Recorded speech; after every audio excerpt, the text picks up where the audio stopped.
स्वागत है ब्रेक के बाद।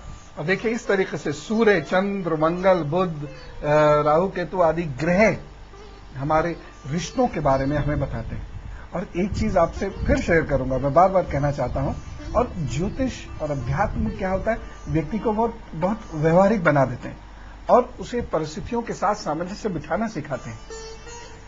अगर किस्मत में कोई रिश्ता है ही नहीं तो ज्यादा उदास मत होइए, उसे ईश्वर का आदेश मानिए और मस्त हो जाइए। क्योंकि अगर कोई योग 0 है तो आप 1 नहीं बना सकते, 1 का 100 जरूर बना सकते हैं। भगवान ने उतनी सारी चीजें हमें दी हैं, तो कोई चीज 0 है ना तो मस्त हो जाइए, उसे भूल दीजिए, उसके एक्सपेक्टेशन ही करना बंद कर दीजिए, दुख होना बंद हो जाएगा। क्योंकि ग्रहों की स्थिति अगर मजबूत है तो उससे संबंधित रिश्ते भी मजबूत होंगे, और यदि ग्रहों की स्थिति कमजोर है तो उनसे संबंधित रिश्ते भी कमजोर होंगे।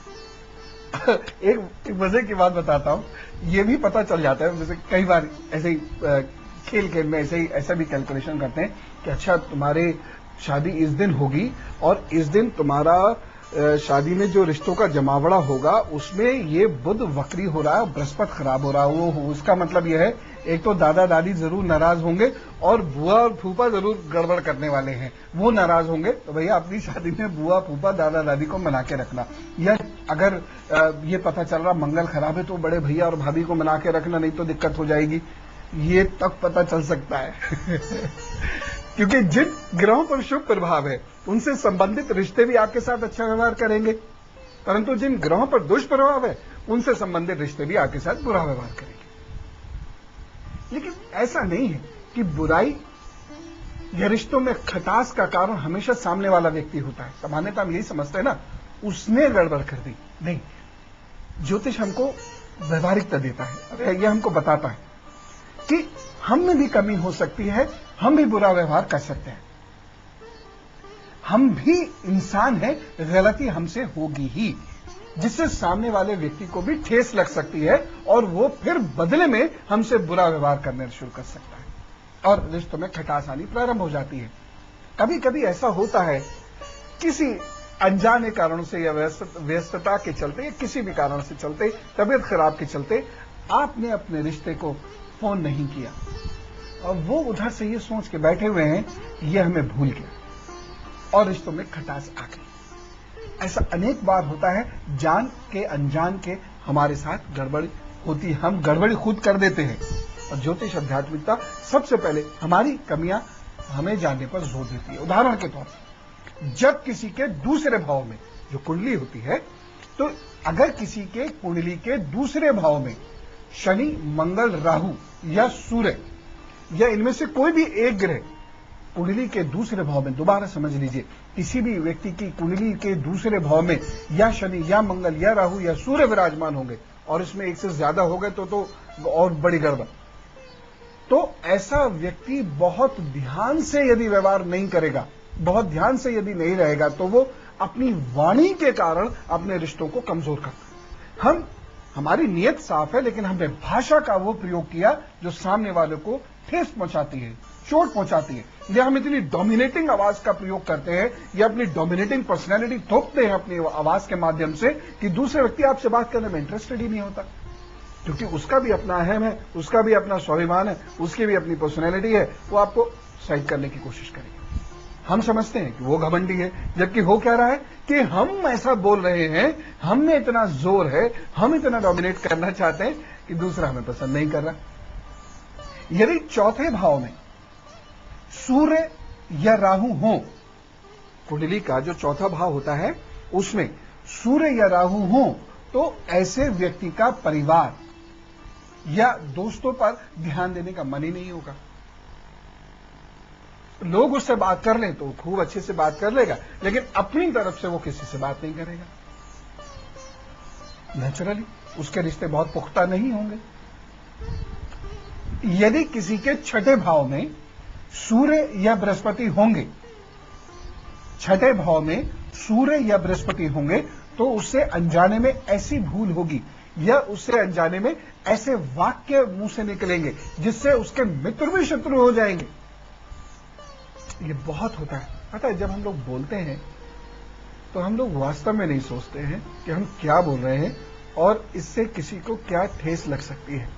जब ठेस लगा देते हैं और दूसरा व्यक्ति प्रतिक्रिया व्यक्त करता है जिसका उसे पूर्ण अधिकार है, क्योंकि वो भी हमारी तरह ही एक इंसान है, जब वो रिएक्ट करेगा तो उसके रिएक्शन से हम ये कंक्लूड करते हैं कि ये व्यक्ति अच्छा नहीं है और इसके कारण हमें दुख हो रहा है। इसलिए सेल्फ को जानना बहुत जरूरी है। शास्त्रों में आत्म शुद्धि की बात जो करी जाती है वो इसलिए बहुत महत्वपूर्ण है। स्पिरिचुअलिटी की बेसिक यही है। यदि किसी के 10वें भाव में, 10th हाउस जो होता है हॉरोस्कोप का, कुंडली का, किसी के 10वें भाव में सूर्य या चंद्रमा या बृहस्पति होते हैं और अगर ये अच्छी पोजीशन में होते हैं तो अक्सर दंभ, घमंड या पद या प्रतिष्ठा के कारण व्यक्ति का व्यवहार बहुत रूढ़ हो जाता है, रूखा व्यवहार करता है वो व्यक्ति, और रिश्ता तो समझता है कि मैं भावना के लिए आया था और यहां तो एक पदस्थ व्यक्ति से मिल रहा हूं। वो रिएक्ट करेंगे, वो हमें नापसंद करेंगे और हम ये समझेंगे कि हमने तो कुछ किया नहीं, यही आदमी गलत है।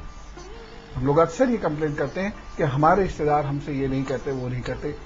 मैं भी एक बार अपनी कुंडली के दूसरे, चौथे, छठे और 10वें भाव पर निगाह डाल के देखने की कहीं गलती हमसे तो नहीं हो रही है, कहीं फोन हम तो कम नहीं कर रहे।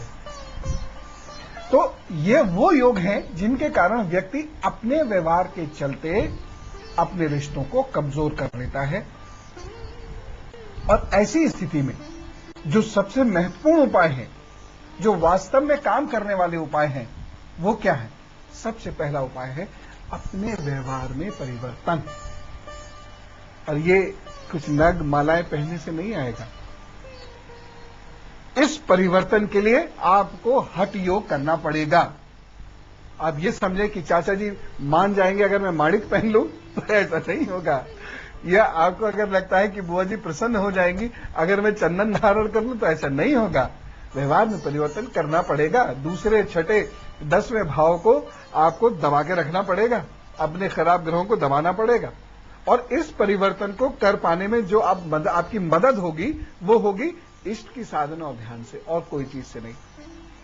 क्योंकि अपने व्यवहार को बदलने के लिए इष्ट का ध्यान साधना के स्तर तक होना चाहिए, और वो भी हठ योग। तब जाके लंबे समय में हम अपना मूल व्यवहार या एटीट्यूड चेंज कर पाते हैं। Otherwise attitude can not be changed. ये बाकी चीजें तो थोड़ी सी मदद करेगी बस, लेकिन मेहनत आपने बहुत करनी पड़ेगी, और जब तक नहीं करेंगे एटीट्यूड चेंज, धोखे रहेंगे। बातचीत को एक और नया मोड़ देते हैं। रिश्तों के बनने टूटने की बात करते हैं और रिश्ते अच्छे बने रहें उसके उपाय जानने का प्रयास करते हैं। एक छोटे से ब्रेक के बाद ये करेंगे।